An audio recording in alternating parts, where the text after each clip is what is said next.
हो गई सुनो। चलिए चलिए, आज बड़े हर्ष की बात है कि संस्थान के माध्यम से जो स्टूडेंट सेलेक्ट हुए हैं वो अपना अपना परिचय अभी बाद में आपको दिलवा देंगे।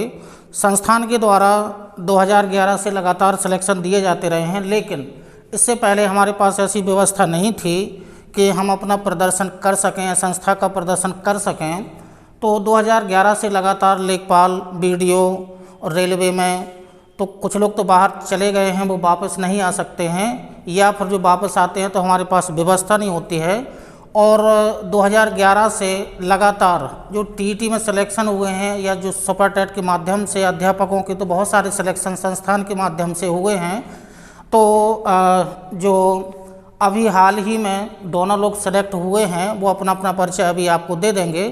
तो इसी तरह से जैसे संस्थान के माध्यम से पहली बार समारोह किया जा रहा है, तो इसी तरह से आप लोग भी मेहनत में लगे रहिएगा, यानी कि मेहनत करिएगा तो आगे आप लोगों का भी इसी तरह से इससे और बड़ा समारोह हम आप लोगों के लिए देंगे। लेकिन आप लोग मेहनत अच्छे तरीके से करिएगा, मार्गदर्शन हमारा रहेगा और मार्गदर्शन आपको बिल्कुल विश्वास के साथ ऑथेंटिक मटेरियल के साथ आपको दिया जाएगा और दिया भी जा रहा है, तभी तो सिलेक्शन हुए हैं। तो आप लोगों का भी एक उद्देश्य होना चाहिए कि आगे जा कर के, चूँकि आपके माता पिता ने जब यहाँ तक आपको पढ़ाया है तो आपका भी एक यानी कि उद्देश्य बनता है कि हम, और माता पिता का आखिरी उद्देश्य यही रहता है कि जो हमारे बच्चे हैं वो कहीं ना कहीं सेलेक्ट हो जाएं या जॉब पकड़ लें, तो उनका जो जीवन होगा वो सफल हो जाता है। तो इसी माध्यम में आप लोग अच्छे से मेहनत करो, खूब ज़्यादा मेहनत करो, मार्गदर्शन हमारा रहेगा। और इन लोगों से भी हमारा यही कहना है कि आपको अभी जो इस स्टेज पर नौकरी मिली है, आगे भी आप यानी कि माध्यम आप अपना बनाए रखिएगा, तो आगे भी जरूरी नहीं है कि आपका अंतिम पड़ाव है, अंतिम नौकरी है, आगे जाकर के पीसीएस आईएएस में भी आप लग सकते हैं। आपको अनुभव है, पढ़ने का अनुभव है, कैसे कैसे पढ़ाई की जाती है, तो ये सब पूरा आपको अनुभव है। तो आगे भी हम आप लोगों से यही अनुरोध है कि आगे जा कर के भी आप यानी कि अपनी तैयारी में लगे रहें। आगे भी आपके लिए बहुत सारे यानी कि वो लाइनें हैं आपके लिए। तो हमारा आप लोगों से यही है कि आप लोग मेहनत करो, बहुत ज़्यादा मेहनत करो, एक उद्देश्य बनाओ और उद्देश्य बना करके उसमें एकाग्रता हुआ, समय का प्रबंधन हुआ, दोहराव हुआ, जो आपको क्लास में पढ़ाया जाता है वो जा कर के घर पर अधिक मात्रा में रिवीजन करो, बार बार रिवीजन करो। तो और एक उद्देश्य बनाने के बाद ही आप अंतिम पड़ाव यानी कि सफल हो सकते हैं। तो हमारा आप लोगों से यही अनुरोध है कि अत्यधिक मेहनत करो, जिससे आपके माता पिता का जो उद्देश्य है वो पूरा हो जाए और आपका जीवन सफल हो जाए।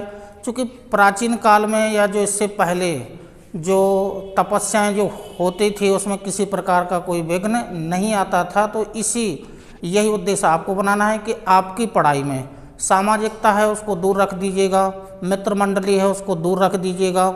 कुछ समय के लिए, कम से कम जितना आपने उद्देश्य बनाया है उतने समय तक के लिए आप इन सामाजिकताओं को थोड़ा बंद कर दीजिएगा। और जब आप सफल हो जाएंगे तो फिर उसके बाद जो भी आपको करना है, क्योंकि आप आर्थिक रूप से संपन्न हो जाएंगे, तो ख़ास तौर से आप लोगों के लिए विशेष है कि आप लोग विशेष रूप से मेहनत करिएगा। क्योंकि आगे जा कर के जब आपके पास पैसा होगा तो फिर किसी से मांगना नहीं होगा, तो आप खुद सफल हो जाओ और अपना पैसा निकालो, जो आपको करना है वो करो। तो आप लोगों से ज़्यादा अनुरोध है कि आगे चूँकि आप लोग ही बढ़ सकते हैं और समाज को भी आगे बढ़ा सकते हैं। इसी क्रम में हेमंत जी से हम चाहेंगे कि वो आएँ और कुछ बच्चों के लिए मोटिवेशन थोड़ा सा दे दें। Thank you sir. मेरा नाम हेमंत साहू है। मैं इसी क्रम में थोड़ा सा इसी क्रम में अदिति आप आइएगा। तो अदिति, प्रियंका जी का माल्यार्पण।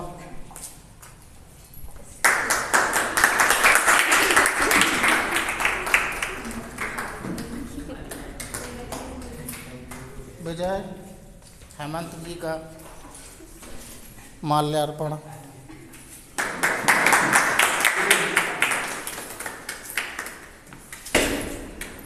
चलिए बैठिएगा। ले हेमंत बच्चों को थोड़ा सा निकाल मत लिए रहो। Thank you sir. मेरा नाम हेमंत साहू है और मैं अभी प्राविधिक सहायक कृषि विभाग उत्तर प्रदेश में चयनित हुआ हूँ और झांसी में मैं अभी ज्वाइन किया हूँ। जैसा कि सर ने बताया कि सर का मार्गदर्शन था जिसकी मदद से हम दोनों भाई बहन यहाँ तक पहुँचे। मेहनत तो सभी करते हैं, लेकिन मार्गदर्शन एक महत्वपूर्ण चीज़ होती है। सर का मार्गदर्शन बहुत साथ रहा और सर की एक बात याद रहती है, मतलब हमेशा मुझे ये बात बहुत अच्छी लगी। सर ने एक बात बताई थी कि जैसे अभी आप लोग घूमने फिरने जाते हैं, खूब शादी में एंजॉय कर रहे हैं, सर ये बोलते हैं कि अभी मत करो एंजॉय, बाद में कर लेना 1-2 साल बाद, पहले पढ़ाई कर लो जम के, है ना। फिर अभी मतलब जैसे आप दोस्त के यहाँ नहीं गए तो वो बुराई मान जाएगा कि यार तुम हमारे यहाँ नहीं आए। फिर जब आप कुछ बन जाओगे तो फिर वो सब बुराइयाँ सब ख़त्म हो जाएंगी ऑटोमेटिक। तो ये बात मुझे बहुत अच्छी लगी सर की। सर ये बोलते हैं कि बस पढ़ाई पे फोकस करो, ये दुनिया मतलब कि घूमना फिरना तो ये सब लगा ही रहता है ना। और सबसे मतलब सफलता का सबसे महत्वपूर्ण मंत्र ये है कि जैसे कि आप लोगों ने सुना होगा कि कोशिश करने वालों की हार नहीं होती, है ना। कि कंटिन्यूटी जो है वो सबसे इम्पोर्टेंट रोल प्ले करती है अपन लोगों की सक्सेस में, है ना। जैसे अब कंटिन्यूटी जिसकी है तो वो कहीं ना कहीं जॉब में लग जाएगा। जैसे आप एसएससी की किसी भी चीज़ की अगर तैयारी कर रहे हैं तो कंटिन्यूटी आपकी बनी रहे तो आप पक्का आप सेलेक्ट हो जाएंगे।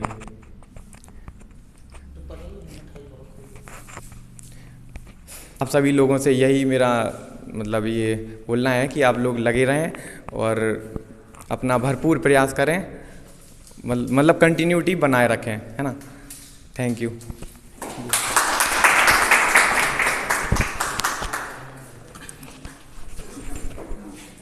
चलिए, तो जो पढ़ाई करते हैं वो उनकी हार नहीं होती है, तो इसी क्रम में आप लोग भी मेहनत करने में लगे रहिएगा।